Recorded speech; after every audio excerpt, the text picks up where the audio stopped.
goes all the way in, right, for 8 to 12 inches deep. Now, I gotta repack that hole when I'm done, because that's what the stupid hole looks like. And every now and then, 3/4 hole doesn't look so good. I don't have enough information in that stupid I gotta drill 2 of them.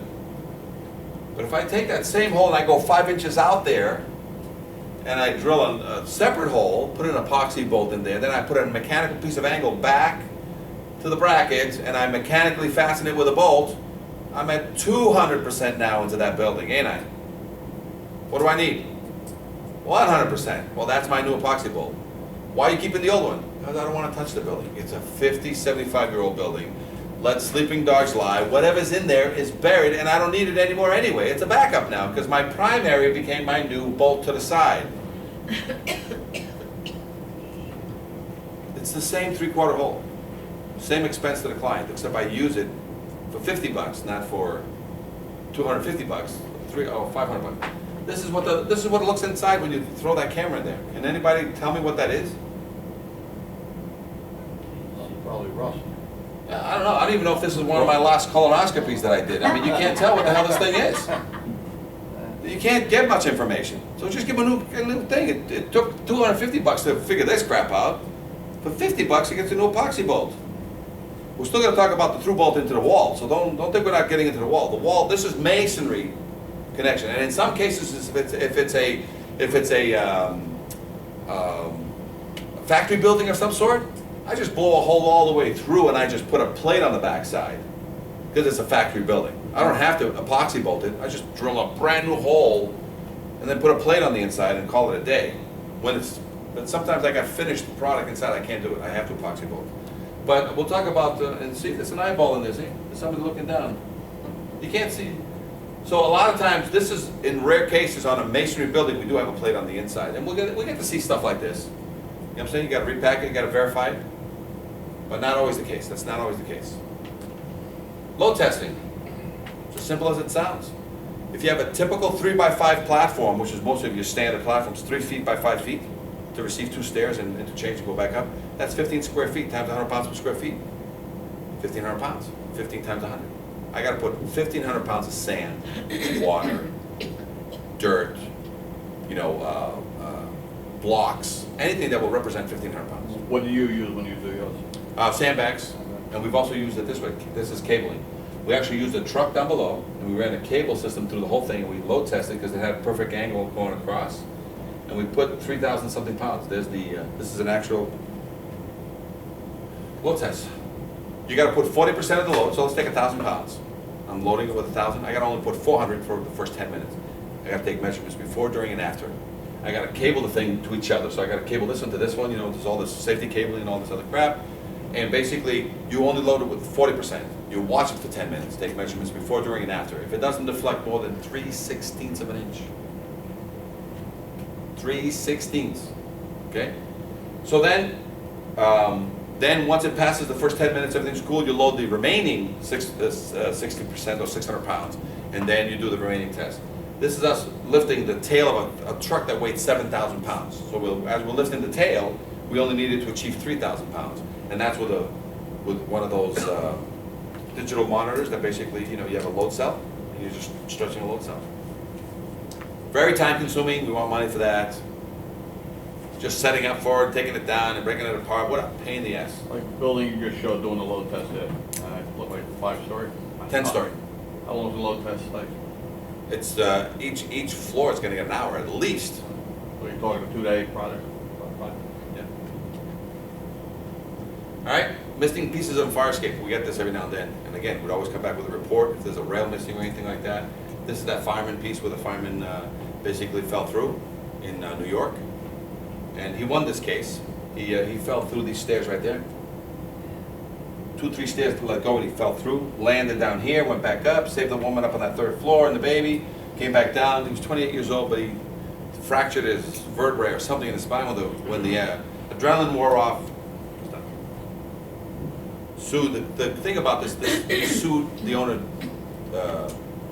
individually on this one. And the main reason that he won was that it wasn't an accident. He wasn't trying to get more money because of an accident-related injury. He was suing the owner directly for negligence because the rust, he was able to prove that for 25 years or more, the rust had been growing.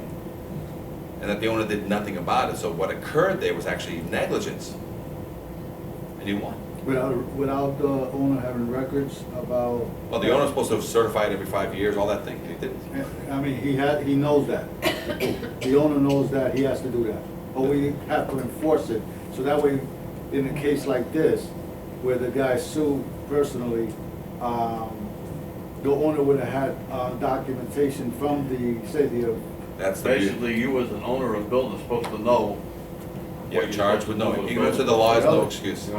So right now, anything that occurs, the owner, because you bought that property, you are charged with having knowledge of stuff you don't even know you're supposed to know. And you can get sued and everything occurs to you because you buying property, you are assuming that you are properly trained and informed on the ownership of property. Unbelievable. Your obligation to maintain the building, Yeah. that's it. So let's take a look at this, guys. Now, I'm gonna tell you about fire escapes, why I said at the beginning that I'm gonna prove that fire escapes rot from the inside out, not from the outside in. Please go to this page here. And we're gonna start taking fire escapes apart. And this is it. This is all fire escape. 100 years of construction have not changed. 100% of all the fire escapes you ever have in the United States are in these next 2-3 pages.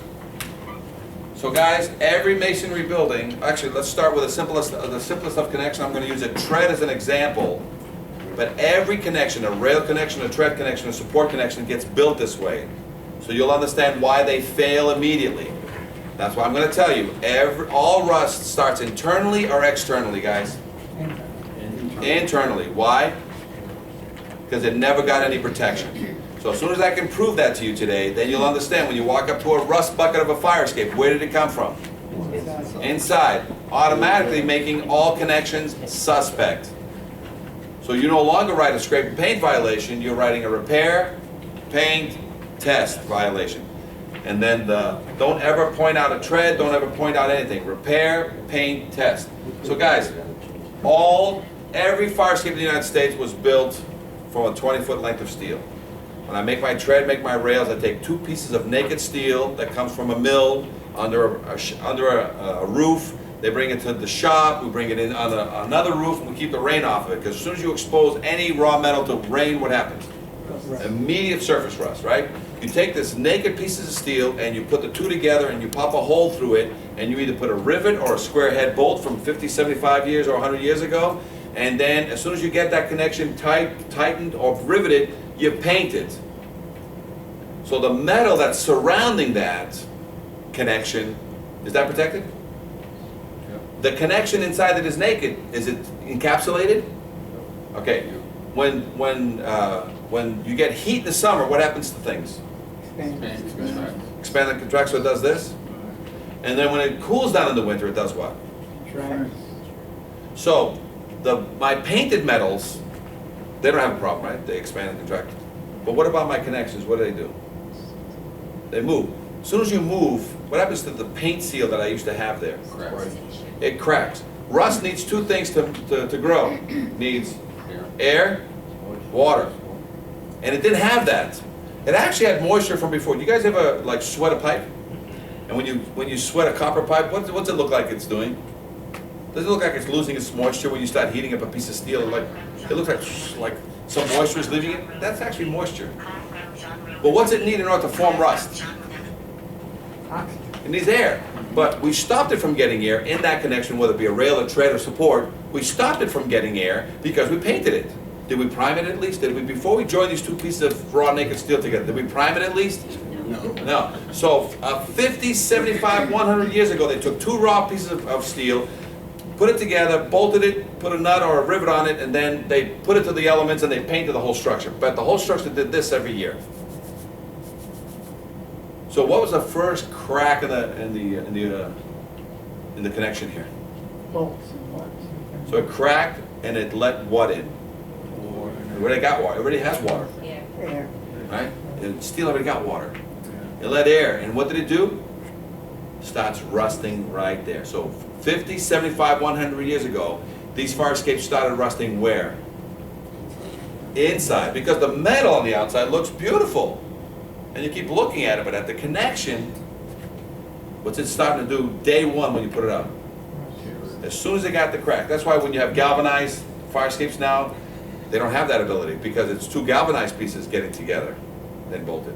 So now, 25, 50, 75 years ago, you got some surface rust on your fire escape in that connection because it moved and it cracked. What are you supposed to do immediately because you were on top of the maintenance part of it? Wire brush it and paint it again, knowing that this cracking thing would let air get into your connections and do what? Did anybody do anything 50, 75, 100 years ago? No. So, 25 years later, what do we have sitting in every connection? You have 1/16, 1/8, 1/4. Yet you look on the other side, there's nothing. Why? I don't know.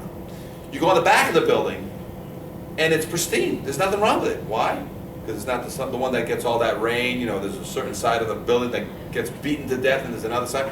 There's another fire escape that's underneath the tree. It stays moist all the time. What do you think happens to it? Rusts like crazy. There's some fire escapes that get a lot of rain, a lot of heat, a lot of rain, a lot of heat. What happens to them? Rust. What happens on a building with 4 fire escapes? You can get 4 different stories out of 4 fire escapes put there the same day.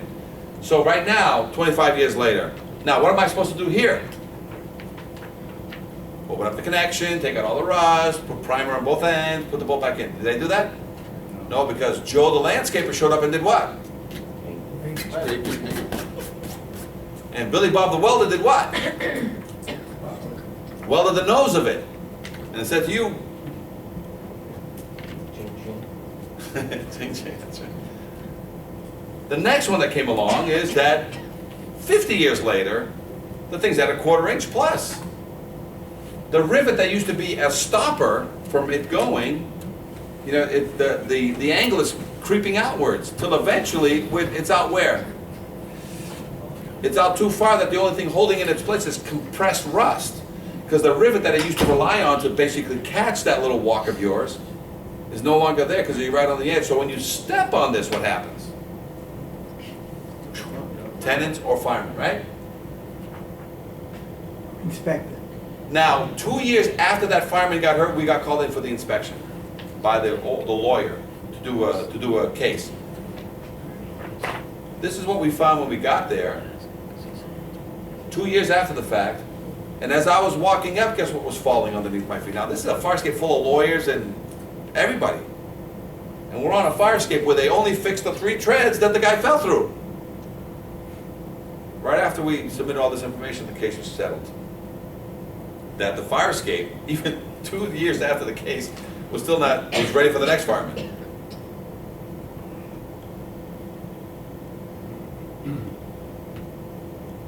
All right, single connections into the building. Let's get this. Make your notes if you wish. We're going to cover how all fire escapes are made, okay?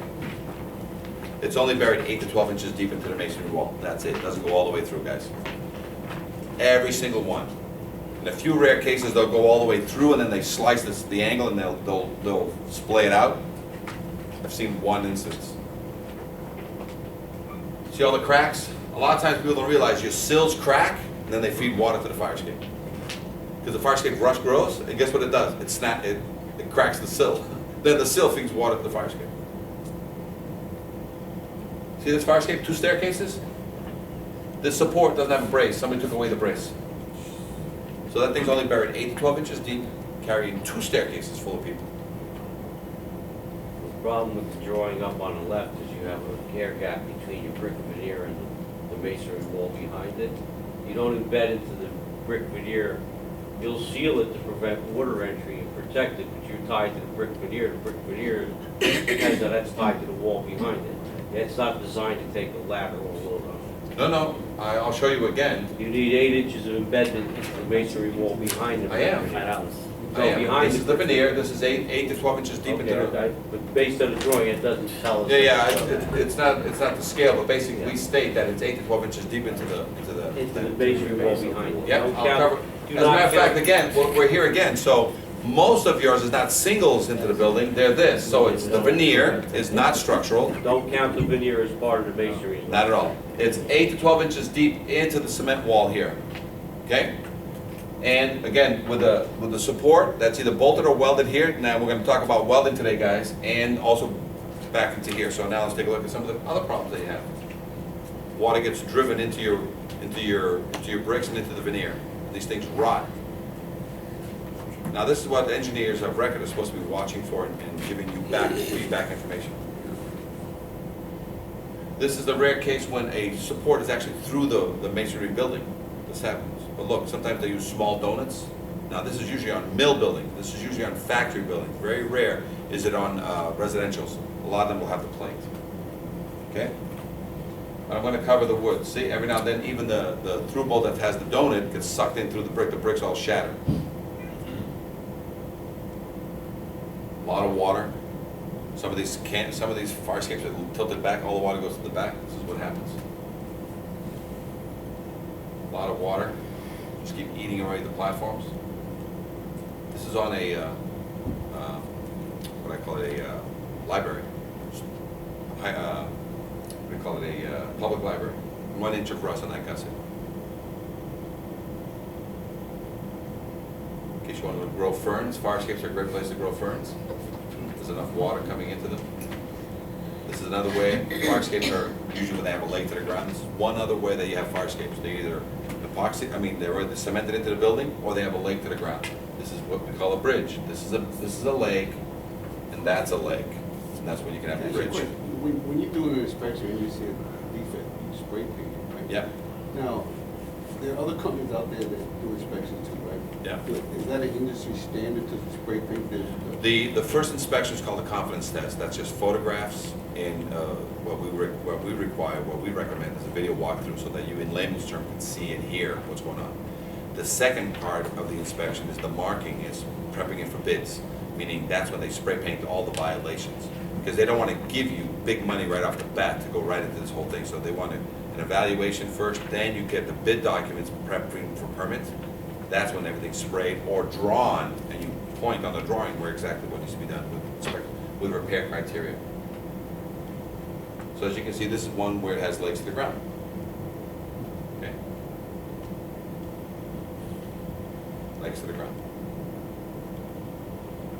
This also happens when somebody gets smashed into a building. Everybody thinks the repair is the veneer.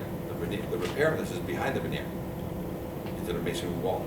So a lot of guys will just take all these bricks out, smash it with cement, call it a day. Where actually the damage is behind the veneer. The veneer is not structural. And this is a typical wood structure. Every wood structure that doesn't have legs to the ground has to have a through bolt with a plate. Every single one. Okay? If you go up to a building and you see lag screws, see these lag screws? If you see 1, 2, 3, 4, and you don't have an out-facing bolt, it's lag screwed into the building. These will weep water, rot the wood, and these things will pull away from the building.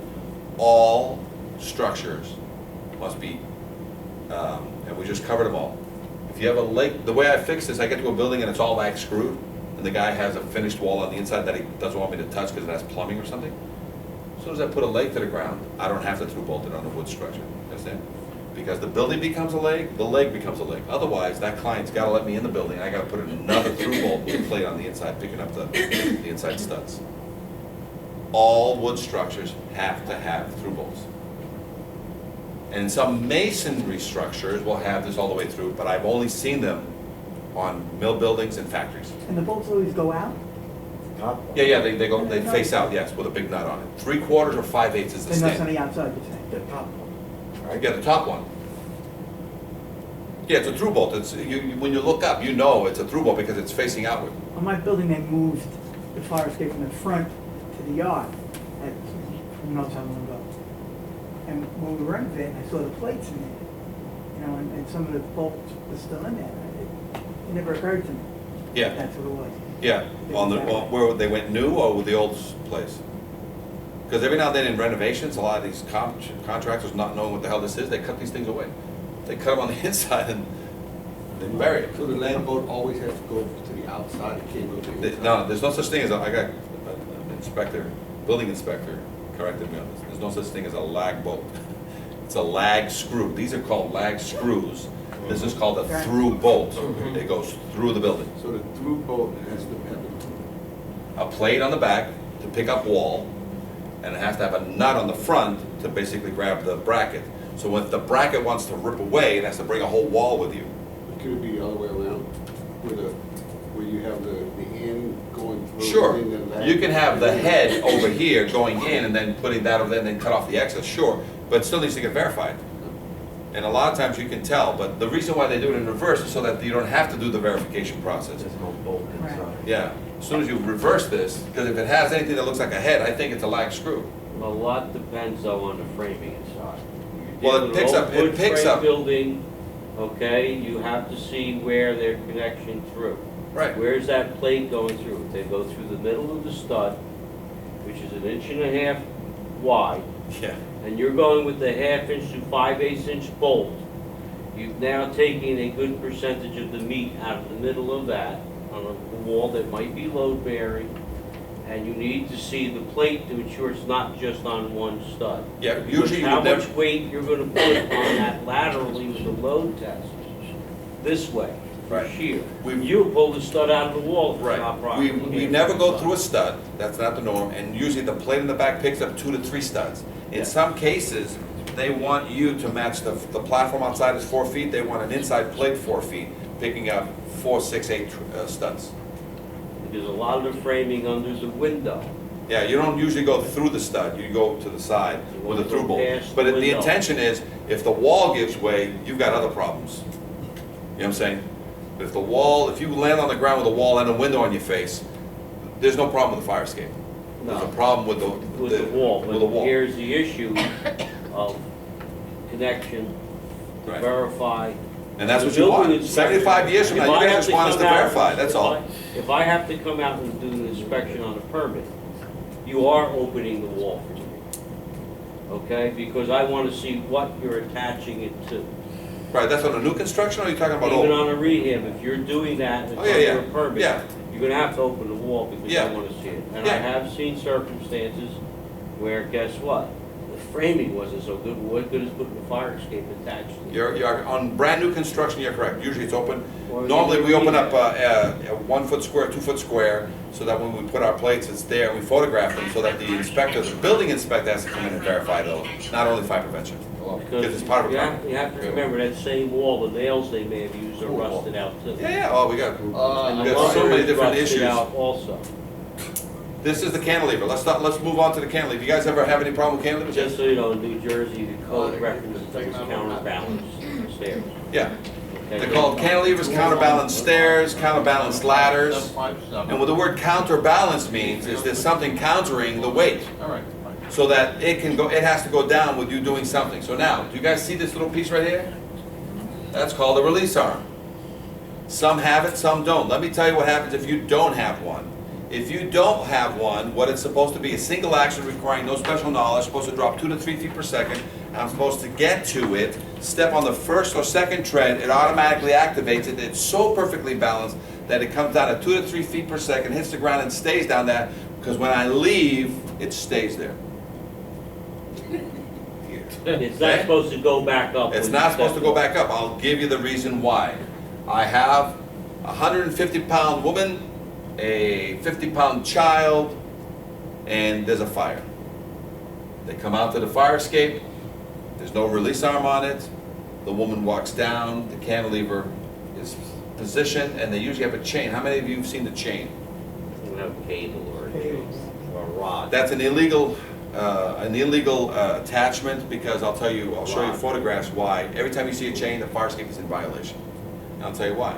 Because they put weights on it, because the fire escape that used to come down by itself and stay down on the ground, and people were breaking in, the owner would have to go in the middle of the night and put it back up. So what do you do to stop going in the middle of the night to put those things back up? Make it go up on the mat. You stay and keep it up, so you put weights over here. And the weights you put here, what happens, if you put too many weights, what happens to the nose? Will it stay horizontal, or will it go beyond horizontal?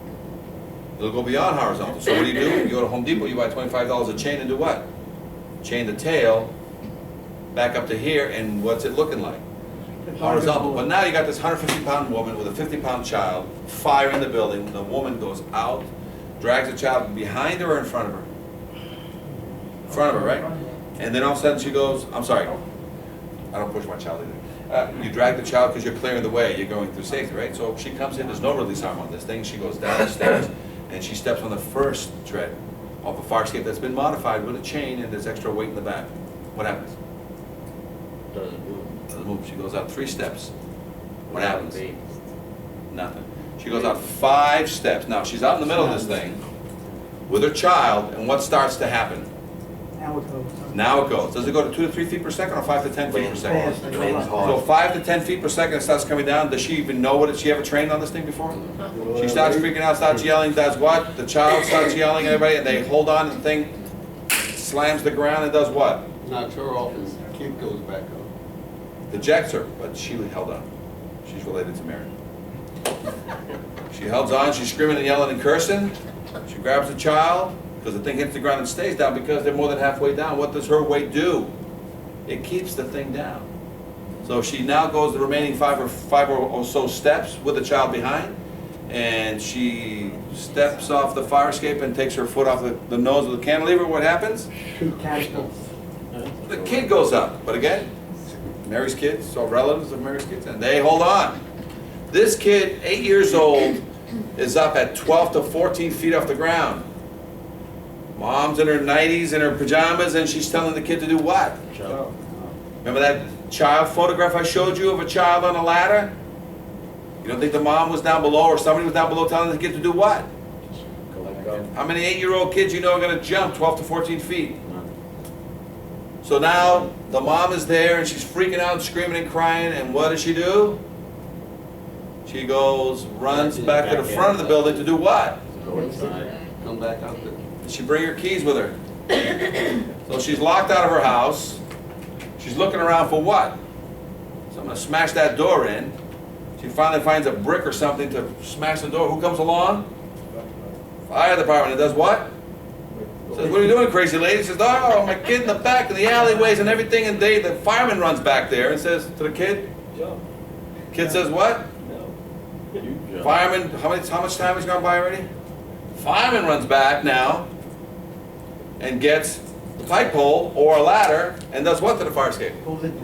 Pulls it down, and by the way, this is one of the chiefs of the squad, the captain of the squad or somebody, brings it down, brings the fire escape down, puts his foot on it, and says to the kid what? Come on, get back with your mother and run away. And now what's that fireman doing?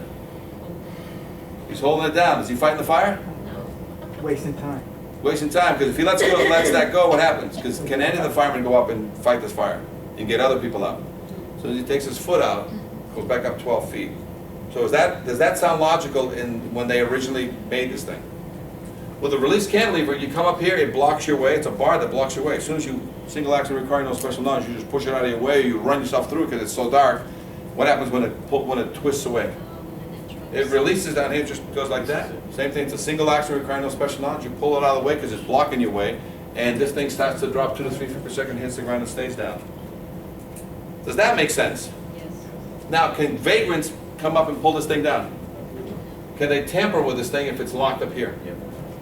Can they tamper down here with this thing that's locked up there? No. No. Can you do the same thing with a latch on a ladder that drops the same way? Can they tamper with it 12 feet off the ground? Can they pull it down? If they want to break in the building, they'll find other ways. This is not the only way, but it'll deter the. So this is an out of balance cantilever. What's it doing? Aiming at the ground, right? This is another cantilever. See the release arm open? See the chain? So every chain you're ever going to see on a fire escape is what? Illegal. Illegal. Illegal. It's illegal. Just checking. Smashes, crashes on fire escape, guys. Cantilevers get smashed all the time by trash trucks. All the time. Trash trucks, moving trucks, and cement trucks. Staircases. Staircases must be tied here, must be tied there. So not only your treads can fall through, if the stringer is not tied correctly, you're gonna fall. Right? So you got rust on what we call the egress clips, top and bottom. They're always gone. Now this is a 25-story hotel in Chicago. I took that photograph from the ground. Good camera. See how much rust? If it takes a 1/4 inch to grow 25 years, how much rust we got there? 1/4 inch. Right? Look at all these things, hammer testing. This is how we keep ourselves safe. When we walk these things and we're inspecting, we're hammer testing for our own safety. To see whether or not these things are gonna give way. Trash, trucks smash back into these things. Railing systems, tying back into the building. There's a lateral load test that has to be applied so those things don't give way. Rust in between two pieces of steel. The gratings, a lot of these gratings has these spacers. Those are all rotten on the inside. Treads. See that all the rotten spacers start rotting on the inside?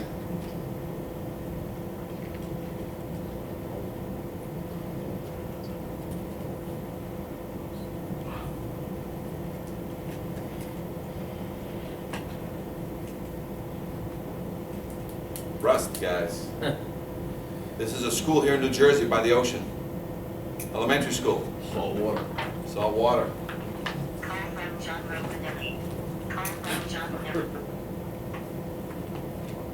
Guys, you got these ladders here, ready? I'm gonna make sure, you guys are the only ones doing this. These are ladders out from East Coast to West Coast. This is a West Coast ladder, those three in a slider, you guys don't have any here. Okay.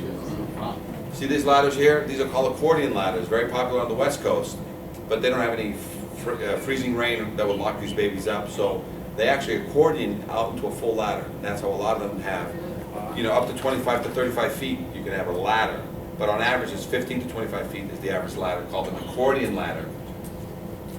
Fixed ladders, somebody asked me today, can we have fixed ladders 7 to 9 feet off the ground? All fixed ladders end usually 7 to 9 feet off the ground here, and then you can jump to the ground from that place. Or, as we were talking about here with Kevin Faribault out of Atlantic City here, and you guys know that you can jump 16 feet to the ground off any single family structure, right? No, not, So no, what's- they're not three single family. Well, 1 or 2 family. Multi, no. Well, actually, it could be Multi-family too, Multi- 16 feet. 16 feet, right? 15 feet from the. I mean, I won't jump 12, I'll just make my kids jump 16. I'll say, 15 guys, from the window, so. you first. Out the window. Let the fat guy go first. you That stand behind that him. became a big, that was a, we were on a, that came up, the only reason I know about that, we did a community, I think in, Montauk or, it was a senior age home facility, over 100 apartments and units and stuff in a big enclosed community. And none of them had a fire escape in the back, and they were expecting all these people 60 to 75 years old to jump 16 feet to the ground. Wow. And they're like, dude, you know, the ladder, no, the law says. Okay. Well, it's also And somebody help me get grandma over the rail here. It's also at the discretion of the fire official and the building official. They could actually say There's no. discretion, but there's a lot of fight back. Okay, you guys see all this, right? This is standard. This is supposed to be balanced, guys. As soon as you touch it and you just move, you just start it, it drops 2 to 3 feet per second by itself. It's not supposed to come up by itself. And if you have a release latch, you know how easy I can make a release latch for it? You go to Home Depot, you get 18 inches of chain. You put a bolt through the chain on your rail. You scoop the chain through one of the runs, bring the chain back up, hook it onto, you know, a stick up. Is that a release mechanism? Single action requiring no special knowledge? Anybody from there can say, okay, it looks like this thing is holding, and as soon as I lift the chain and I let go of the chain, what happens to the ladder? Starts dropping. That's how easy you can make a release latch. Otherwise, most of them are just a bar that comes over from the rail and gets underneath the run. With that, can anybody pull this fire escape down? That's why it's a safety mechanism and an anti-theft device also. Do all of them have it? No. Nowadays, you can basically throw your belt up there, hook onto it, bring it down, and basically break into the building.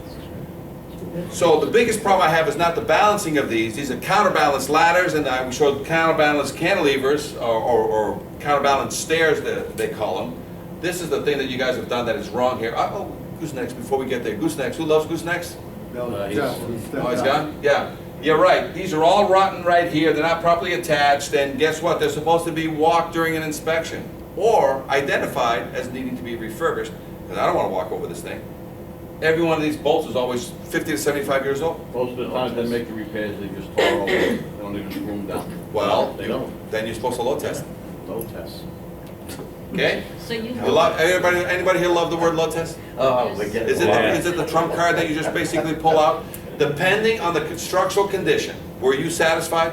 When you walked out to some job and they Mickey Mouse this guy and that guy, and you got a certificate in your hand from an engineer, What do you say to them? Hammer time. Every time. I'm just gonna put the fire code official on a fire escape and that'll be a low temperature. All right, guys, here's what you're worried about, this stuff. You guys see this all over the place. This is called a flop-out ladder.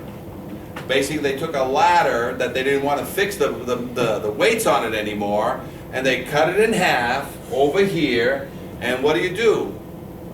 You push it. Now, when this thing swings out, can you drive, if there was a fireman underneath going, hey, and you flop out that ladder and he's underneath it, what's gonna happen to that guy's skull? A child or a dog? He's gonna go. And there's usually some chain, they usually have some crazy chain over here that you're supposed to like let it out slowly. At what point does it reach when it goes horizontal that you can't hold it anymore? And then all of a sudden it becomes a dropping thing? So is it even make any sense? Because you can sort of let it go to a certain, it's usually chain that, can you use your hands with it, or is it like all like that cutting chain, you know, that crazy Home Depot chain that you buy? This is illegal. These are all illegally modified.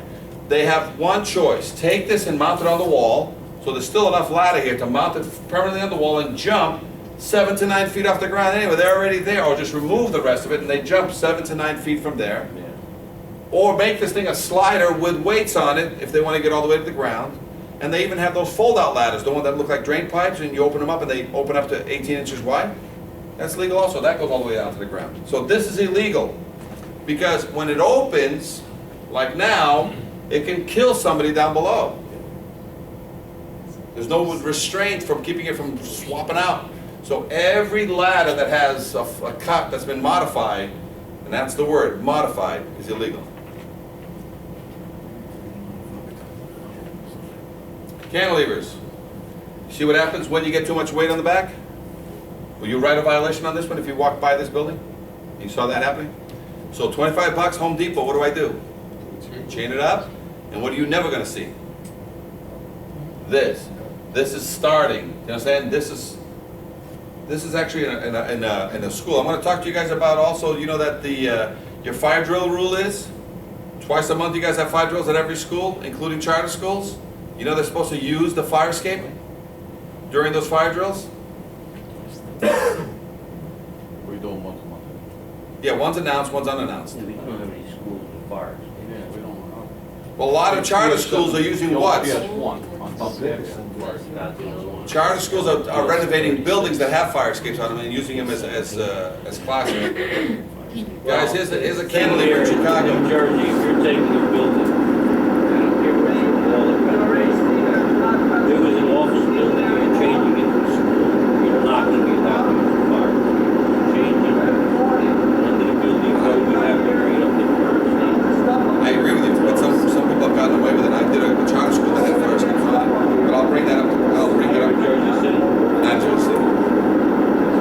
Watch this cantilever. I'm going to release this cantilever. This is a big ass cantilever, probably 14 feet off the ground. Ready? I released it. That's my release arm. I released it. It drops 2 to 3 feet per second. Hits the ground. It stays down because it'll bounce once or twice. You know, and come down, stay down. But look how violent the work is. I mean, the actual job is with all that weight. It's violent. That same moment that we were doing this video training, this wasn't planned, but it should have been planned. Comes a cement truck down the alley. Now watch how close this guy gets to the fire escape. If my fire escape was just slightly out of whack, that had no release arm on it, holding it horizontally, he would have taken it down. So watch how close these trash trucks, moving trucks, and cement trucks get to fire escapes. Most fire escapes are 14 feet off the ground for this very reason. Now let's see how close we're going to get to that weight system. Well, no, look at the fire escape in the back. You see the chain on the other fire escape there? There's a chain on the other fire escape. Okay. So that was just convenient that that guy came down the alleyway there. Okay, what are we gonna do? Couple things that you first do. When Boston was faced with this and that case and that lady doing that movie on that piece on fire escapes, this is what they immediately do. Building department, at the building department level, they said, all permits cannot be closed unless they have a current confidence test on file. So that helped automatically because fire prevention, working with the building department, said, building department, issue your certificate, your building permits, but don't close them. The only way you close a building permit is you either have a current confidence test, a recent one, you know what I'm saying, if it's a 5-year rule that thing's 2 years old, you accept that, you know what I'm saying? Or you do a referral back to fire prevention and say, hey, we're closing this permit, but this guy didn't give us a current confidence test.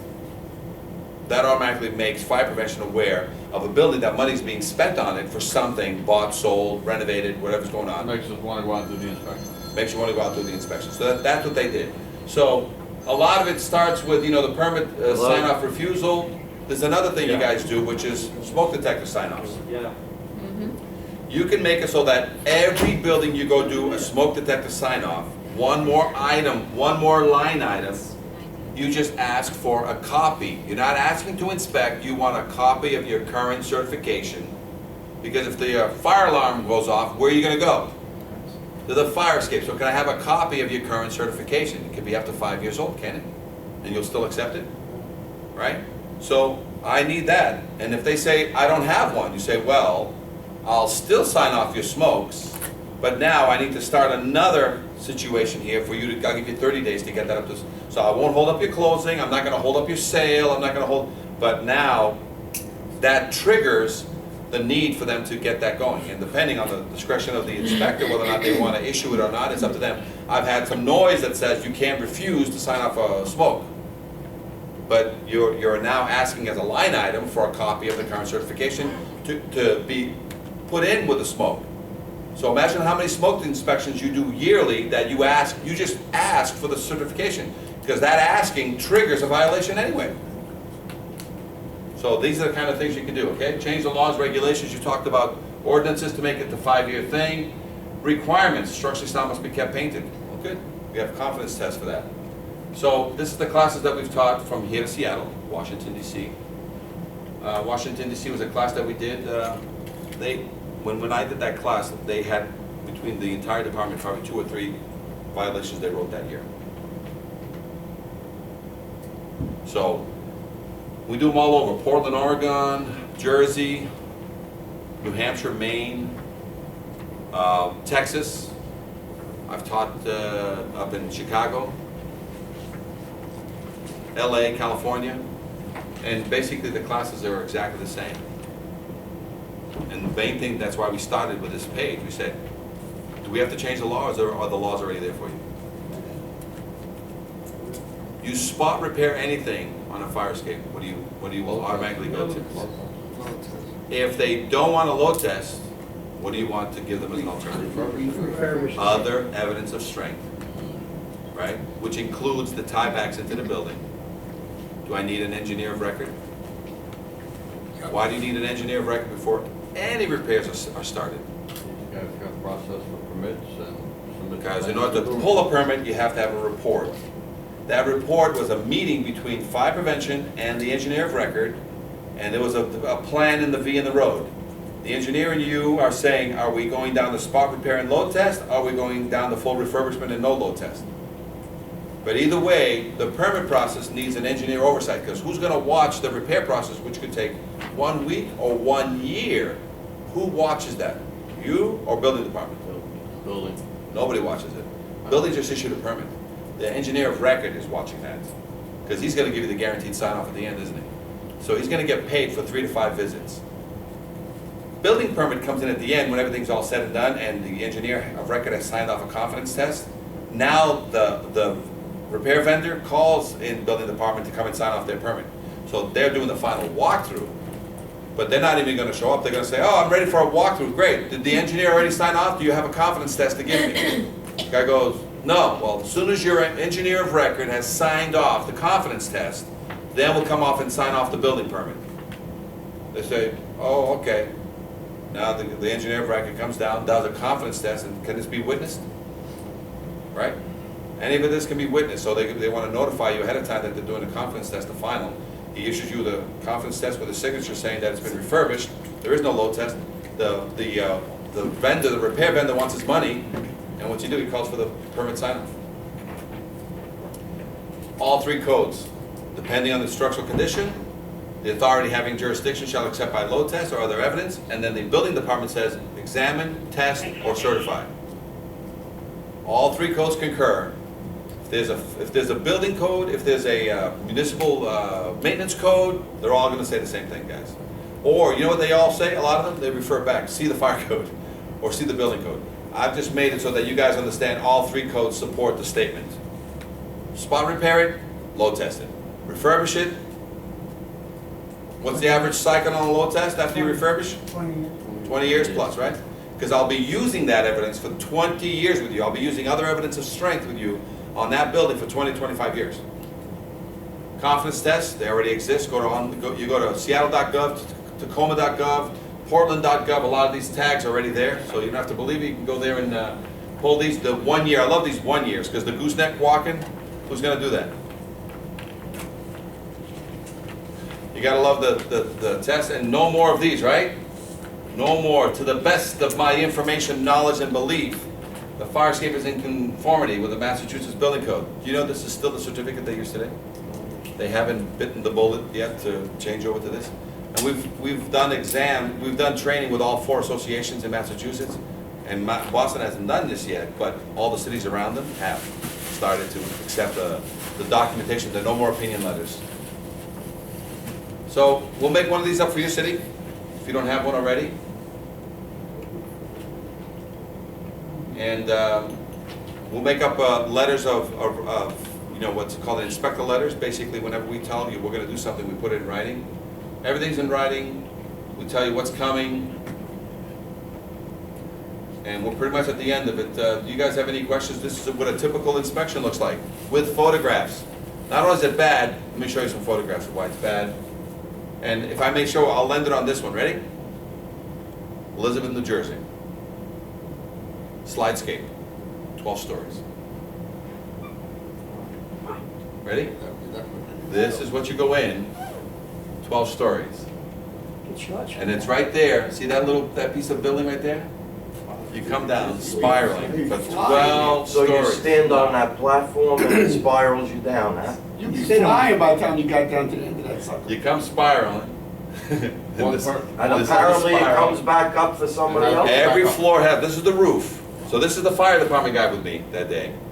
Now, they haven't inspected this in so many years. It was kind of I don't have no other slidescapes in the United States other than this one that I've found. And you basically, it's on an Art Deco building, 1903 or something, and the spiral is right there.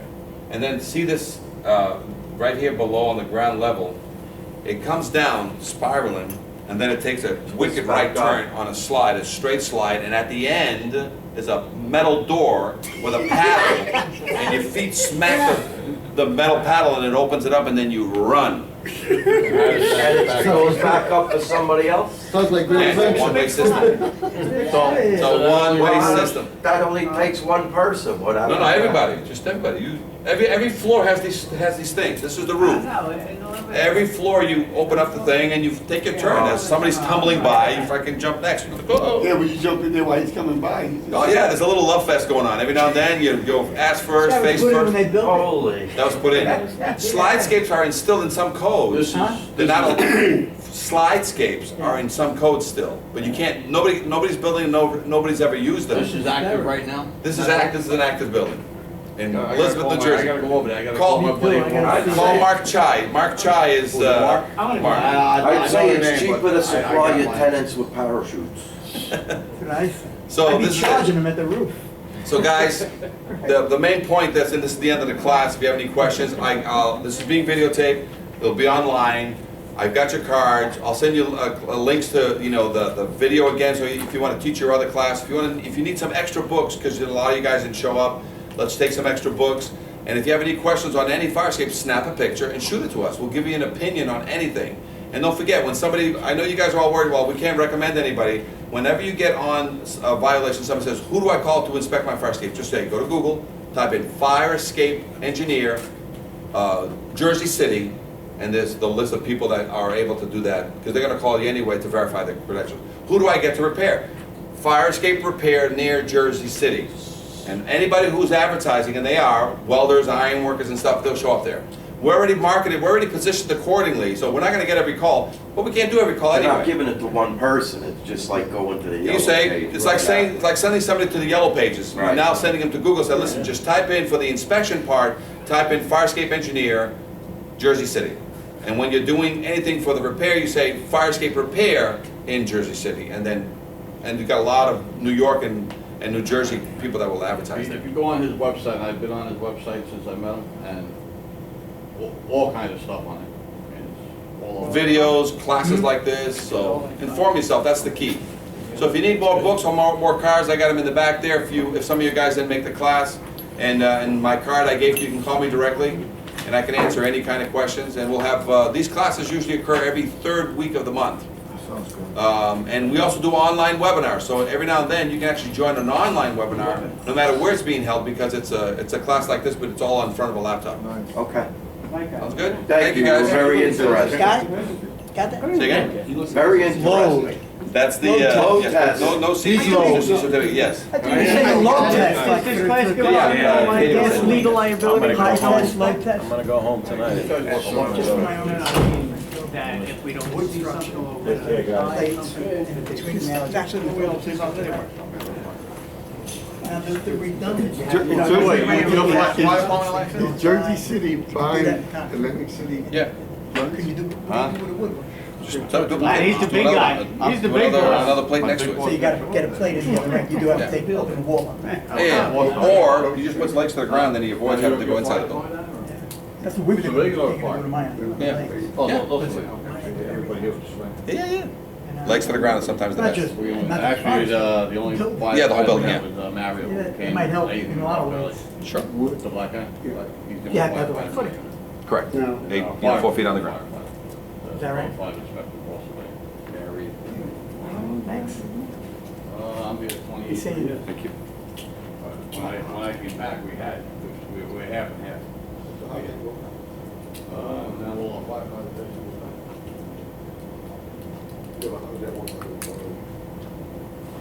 Get things done.